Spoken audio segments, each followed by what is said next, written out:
পুনরায় বিশ্বজুড়ে উত্তেজনা ছড়িয়ে দিয়েছে উত্তর কোরিয়া। বৃহস্পতিবার সকালে দেশটি দীর্ঘ পাল্লার একটি ব্যালিস্টিক ক্ষেপণাস্ত্র উৎক্ষেপণ করেছে বলে জানিয়েছে দক্ষিণ কোরিয়া ও জাপানের প্রতিরক্ষা মন্ত্রণালয়। এ নিয়ে চলতি মাসে উত্তর কোরিয়ার এটি তৃতীয় ক্ষেপণাস্ত্র পরীক্ষা।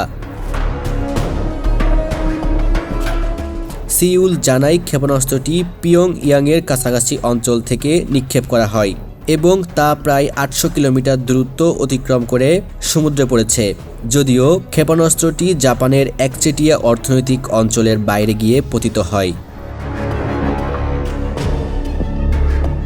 টোকিও দাবি করেছে এটি তাদের নিরাপত্তার জন্য সরাসরি হুমকি।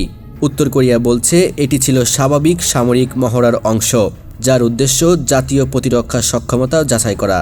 তবে আন্তর্জাতিক বিশ্লেষকরা মনে করছেন এই পরীক্ষার মাধ্যমে কিম জং উনের সরকার যুক্তরাষ্ট্র ও তার মিত্রদের প্রতি স্পষ্ট বার্তা দিতে চাইছে। দক্ষিণ কোরিয়া, যুক্তরাষ্ট্র ও জাপান যৌথভাবে ক্ষোভ প্রকাশ করেছে।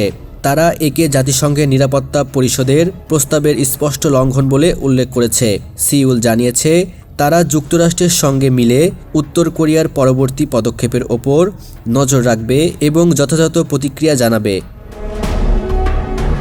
সম্প্রতি যুক্তরাষ্ট্র ও দক্ষিণ কোরিয়া যৌথ সামরিক মহড়া চালাচ্ছিল, যা নিয়ে পিয়ংইয়াং বারবার ক্ষোভ প্রকাশ করেছিল। অনেক বিশ্লেষক মনে করেন এই ক্ষেপণাস্ত্র পরীক্ষা সেই মহড়ারই পাল্টা প্রতিক্রিয়া। অন্যদিকে চীন ও রাশিয়া যদিও এই ঘটনায় সরাসরি নিন্দা জানায়নি, তবে দুই দেশই সংলাপ ও সংযমের আহ্বান জানিয়েছে। তারা বলেছে কোরীয় উপদ্বীপে উত্তেজনা বাড়ানো কোনো পক্ষেরই স্বার্থে নয়।